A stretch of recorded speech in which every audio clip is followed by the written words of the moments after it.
Assalamualaikum warahmatullahi wabarakatuh. Shalom. Di sini kami dari kelompok kelenjar adrenal ingin menjelaskan apa sih itu kelenjar adrenal.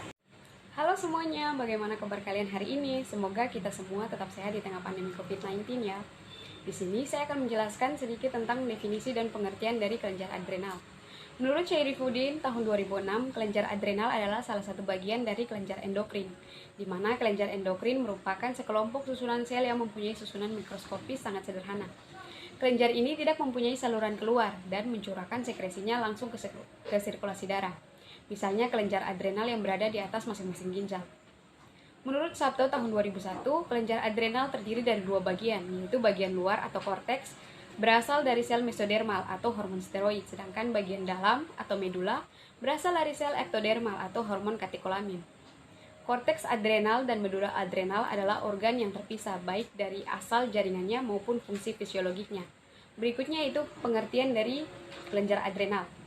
Kelenjar adrenal adalah dua kelenjar terpisah yang berada di permukaan ginjal. Kelenjar adrenal memiliki nama lain kelenjar suprarenalis. Kata adrenal sendiri berasal dari istilah Latin adrenes, artinya berada di dekat ginjal. Kelenjar ini memegang peran penting di dalam tubuh manusia, antara lain mengatur metabolisme tubuh dan memproduksi hormon penyebab stres, serta memproduksi dan mengatur hormon seks, khususnya estrogen. Struktur kelenjar adrenal. Sebelum membahas lebih dalam mengenai struktur dari kelenjar adrenal, alangkah baiknya Anda mengetahui komponen-komponen penyusunnya terlebih dahulu. Kelenjar adrenal terdiri atas dua komponen. Yang pertama, korteks adrenal. Adapun korteks adrenal ini merupakan bagian luar dari kelenjar adrenal itu sendiri. Bagian korteks ini merupakan penyusun terbesar kelenjar adrenal. 90% massa kelenjar disusun oleh bagian korteks ini. Korteks adrenal ini dapat dibagi menjadi 3 zona, yaitu zona glomerulosa, zona fasciculata, dan zona retikulasi. Yang kedua, medula adrenal. Medula adrenal merupakan bagian dalam dari kelenjar adrenalin yang bentuknya tidak beraturan, berhubungan erat dengan pembuluh darah dan pembuluh saraf. Ada dua jenis sel sekretori utama pada bagian medula adrenal, yaitu sel yang mensekresikan hormon epinefrin atau adrenalin dan sel yang mensekresikan norepinefrin atau noradrenalin. Dan yang terakhir, kapsul. Kapsul adalah lapisan terluar yang tersusun dari glikoprotein dan biasanya terdapat pada bakteri patogen. Kapsul sendiri memiliki fungsi untuk melindungi bagian dalam ginjal, pelindung sel, mencegah sel kekeringan, membantu melekatkan diri dengan bakteri lain atau pada organisme lain, dan melindungi bakteri patogen dan pengaruh antibodi sel inang. Hormon kelenjar adrenal. Beberapa hormon dihasilkan kelenjar adrenalin. Yang pertama, hormon kortisol. Hormon kortisol atau hormon stres yang dihasilkan lapisan adrenal luar atau korteks. Kortisol berperan dalam mengendalikan reaksi kita terhadap stres. Kortisol juga berperan dalam kontrol metabolisme dan gula darah dan tekanan darah. Yang kedua, hormon aldosteron. Hormon aldosteron juga dihasilkan di lapisan adrenal luar. Hormon ini memainkan peran dalam pengendalian tekanan darah dengan memelihara keseimbangan kalium dan natrium dalam tubuh. Ketiga, hormon adrenalin, disebut juga hormon epinefrin. Hormon adrenalin dihasilkan di lapisan adrenal dalam atau medula. Hormon adrenalin bekerja sama dengan hormon kortisol dan noradrenalin dalam mengatur reaksi tubuh terhadap stres. Hormon ini membuat detak jantung kita lebih cepat, aliran darah menjadi meningkat, dan merangsang tubuh untuk melepaskan gula menjadi energi. Yang keempat, hormon noradrenalin. Hormon noradrenalin disebut juga dengan hormon norepinefrin. Hormon ini bekerja sama dengan hormon kortisol dan adrenal dalam mengatur reaksi tubuh terhadap kondisi stres. Hormon ini juga mempengaruhi cara otak memperhatikan dan merespon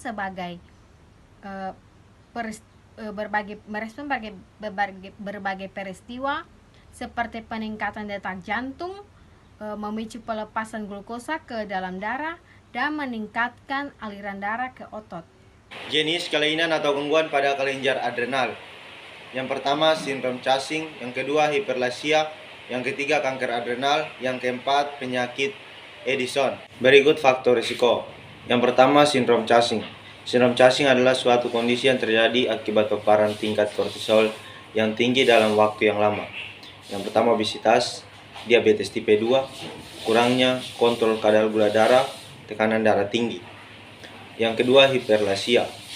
Hiperplasia adalah peristiwa meningkatnya jumlah sel yang terjadi pada organ tertentu akibat peningkatan proses mitosis. Yang pertama usia di atas 35 tahun, ras kulit putih, nulparitas, peningkatan indeks massa tubuh atau IMT lebih dari 5 kg per mol, anovulasi kronik, menarche awal atau late onset, menopause, riwayat sindrom ovarium polikistik, penyakit kantung, empedu, dan penyakit tiroid, diabetes mellitus. Ketiga, kanker adrenal. Kanker adrenal adalah penyakit yang menyerang satu atau kedua kelenjar adrenal yang terletak di atas ginjal. Kelenjar adrenal terdiri dari dua bagian yang berbentuk segitiga kecil dan berfungsi menghasilkan sejumlah hormon penting bagi tubuh seperti kortisol, aldosteron, dan androgen adrenal. Yang pertama, faktor resikonya termasuk sindrom gangguan genetik. Yang kedua, serta faktor lingkungan seperti merokok. Yang keempat adalah Addison. Penyakit Addison adalah gangguan yang terjadi ketika kelenjar adrenalin tidak bekerja secara maksimal, sehingga tubuh tidak menghasilkan cukup hormon-hormon penting. Yang pertama, adanya kerusakan pada kelenjar hipofisis. Yang kedua, tidak mengonsumsi obat untuk penyakit Addison secara rutin. Yang ketiga, alami dehidrasi berat. Dan yang keempat, alami trauma fisik atau stres yang berat. Penyebab yang pertama adalah sindrom Cushing. Sindrom ini adalah gangguan adrenal yang disebabkan oleh meningkatnya jumlah kortisol dalam aliran darah. Sindrom ini biasanya terjadi pada pasien yang diberi glukokortikosteroid yang diperlukan untuk mengurangi peradangan. Yang kedua, hiperplasia adrenal kongenita. Ini adalah istilah umum yang digunakan untuk menjelaskan gangguan bawaan dan turunan yang menyerang kelenjar adrenal. Orang dengan kondisi ini biasanya tidak memiliki enzim yang merangsang produksi hormon yang tepat. Ketiga, kanker adrenal, juga disebut sebagai karsinom adrenal. Kanker adrenal adalah tumor ganas yang dapat berkembang pada kelenjar adrenal, terutama korteks adrenal. Penyebab sebenarnya tidak diketahui, meskipun faktor risikonya termasuk sindrom dan gangguan genetik, serta faktor lingkungan seperti merokok. 4. Penyakit Addison. Penyakit Addison adalah masalah adrenal langka yang terjadi pada 1 dari setiap 100 orang. Kondisi ini ditandai oleh produksi hormon adrenal yang tidak mencukupi atau terbatas, terutama kortisol. Kondisi ini juga disebut insufisiensi adrenal kronis. Penyebab pastinya tidak diketahui, meskipun kondisi ini dapat menjadi penyakit autoimun, di mana sistem kekebalan tubuh menyerang kelenjar, menghancurkannya dalam proses. Ada gejala kelainan pada kelenjar adrenal. Ada 4 kelainan. Yang pertama, sindrom Cushing. Yang kedua, ada hiperplasia. Dan yang ketiga, ada kanker adrenal. Yang keempat, ada Addison. Dari semua ini, mereka memiliki gejala yang berbeda-beda. Kita mulai dari yang pertama dulu, yaitu sindrom Cushing. Sindrom Cushing memiliki 9 gejala. Yang pertama, infeksi kulit kronis. Yang kedua, mudah memar. Yang ketiga, wajah bulat dan merah. Yang keempat, otot bahu dan pinggul lemah. Yang kelima, obesitas sentral atau lemak menumpuk pada perut. Yang keenam, akumulasi lemak dekat tulang selangka. Yang ketujuh, hirsutisme atau pertumbuhan rambut yang berlebihan. Yang kedelapan, menstruasi tidak teratur. Dan kesembilan, kemandulan. Selanjutnya ada hiperplasia. Hiperplasia memiliki 7 gejala. Yang pertama, ketidakseimbangan elektrolit kronis. Yang kedua, kelainan pada organ seksual. Yang ketiga, aritmia atau detak jantung tidak normal. Yang keempat, ada hirsutisme pada wanita atau pertumbuhan rambut tidak normal. Dan yang kelima, masalah menstruasi. Keenam, pembesaran klitoris. Dan yang ketujuh, gejala dapat bersifat ringan maupun berat. Selanjutnya, yang ketiga ada kanker adrenal. Kanker adrenal memiliki 5 kelenjar.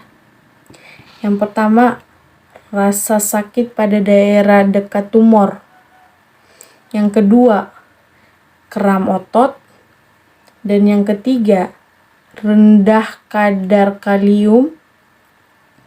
Yang keempat, mudah memar. Yang kelima, osteoporosis. Selanjutnya yang terakhir adalah Addison. Addison juga memiliki 5 gejala, sama kayak kanker adrenal.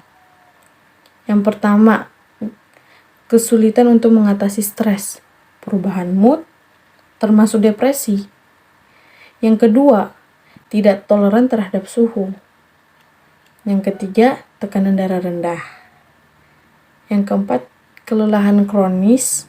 Dan yang kelima, hiperpigmentasi signifikan pada kulit. Diagnosis. Yang pertama, diagnosis sindrom Cushing. Pengidap akan diminta untuk minum dexamethasone dosis rendah pada malam hari. Lalu pada pagi hari dilakukan tes darah untuk mengukur kadar kortisol. Kortisol dapat diukur dari sampel air liur yang diambil pada malam hari ketika kadar kortisol seharusnya rendah. Yang kedua, diagnosis hiperplasia endometrium. Umumnya diketahui melalui investigasi keluhan perdarahan uterus abnormal, melalui bantuan pemeriksaan penunjang seperti ultrasound transvaginal, histeroskopi saat dilatasi, dan kuretase.